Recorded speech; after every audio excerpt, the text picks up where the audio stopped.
नमस्कार दोस्तों, हमारे YouTube चैनल पर एक बार फिर आपका स्वागत है। मध्य प्रदेश अति शिक्षक भर्ती को लेकर एक और बड़ी अपडेट निकलकर सामने आ रही है। जैसा कि आप यहां पर देख रहे हैं, अति शिक्षक नई काउंसलिंग आदेश जारी। तो सेकंड काउंसलिंग या फिर नई काउंसलिंग को लेकर आदेश विभाग की तरफ से जारी कर दिया गया है और इसको लेकर पोर्टल पर एक नया अपडेट आ चुका है।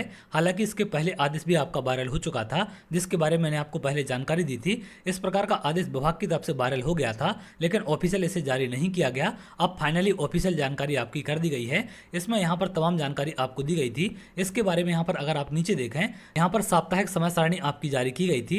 यहाँ नीचे आप देख पाएंगे अब इसे पोर्टल पर अपडेट कर दिया गया है। यानी कि जो ये आदेश यहाँ पर वायरल हो रहा था, बिल्कुल आदेश आपका सही था। इसके बारे में मैंने आपको पहले भी जानकारी दी थी कि कई बार ऐसी चीजें हो जाती हैं कि विभाग की तरफ से आदेश जारी नहीं होता है, लेकिन वहां से आदेश लीक हो जाते हैं और इसी प्रकार की कुछ यहाँ पर चीजें हुई थी। अब यहाँ पर विभाग की तरफ से पोर्टल पर भी जानकारी अपडेट कर दी गई है। अगर आप यहाँ देखें, जीएफएमएस पोर्टल पर भी अपडेट आ चुका है। आवश्यक सूचना, आवेदकों हेतु आवश्यक सूचना।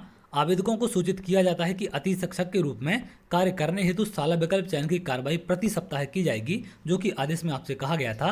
तो यहाँ पर प्रति सप्ताह इनकी काउंसलिंग होने वाली है। साप्ताहिक समय सारणी निम्नानुसार है। तो साप्ताहिक समय सारणी क्या जारी की गई है? सबसे पहला है, जीएफएमएस पोर्टल पर रिक्तियों का प्रदर्शन बुधवार को होगा। शाला विकल्प चयन करना ये गुरुवार से शनिवार चलेगा। अभ्यर्थियों द्वारा शाला विकल्प चयन एवं मेरिट के आधार पर शाला में उपस्थिति हेतु सूचना ये रविवार को रहेगा और शाला में उपस्थिति आपकी सोमवार से मंगलवार होगी। तो ये यहाँ पर आयुक्त लोक शिक्षण संचालनालय की तरफ से आदेश आपका पोर्टल पर जारी कर दिया गया है। अब इस प्रकार से यहाँ पर साप्ताहिक काउंसलिंग आपकी कराई जाएगी। साप्ताहिक काउंसलिंग में कौन कौन से अभ्यर्थी भाग ले सकते हैं, इसके बारे में मैंने आपको पहले जानकारी दी थी। जैसा कि आदेश में भी वायरल हो रहा था कि ऐसे अभ्यर्थी जिनको स्कूल अलॉट हो चुके हैं, लेकिन किसी कारण से उनको ज्वाइनिंग नहीं मिल पाई है, अब चाहे वहाँ पर पहले से टीचर काम कर रहे हैं या फिर वैकेंसी नहीं है या फिर नंबर ऑफ स्टूडेंट की संख्या कम है, जिसके चलते वहाँ पर गेस्ट टीचर नहीं रखा गया है। ऐसे तमाम कारण निकलकर सामने आए थे, जिसके चलते अभ्यर्थियों की ज्वाइनिंग रिक्वेस्ट को रिजेक्ट किया गया है। तो ऐसे अभ्यर्थी जिनको ज्वाइनिंग नहीं दी गई है या फिर उनकी रिक्वेस्ट को रिजेक्ट किया गया है, इन अभ्यर्थियों को इस काउंसलिंग में यहाँ पर मौका मिलेगा। इसके साथ साथ कुछ अभ्यर्थी ऐसे भी हैं जिनके अतिशेष के आने से या फिर परमानेंट टीचर के आने से ज्वाइनिंग कैंसिल हो गई है, इनको भी सेकंड काउंसलिंग में शामिल करने की बात निकलकर सामने आई थी। तो लगातार आप लोग कांटेक्ट में रहेंगे, अपने शाला प्रभारी के कांटेक्ट में रहें, पोर्टल को लगातार चेक करते रहें, क्योंकि आपका अपडेट किया जाएगा। इस समय सारणी का आप ध्यान रखेंगे।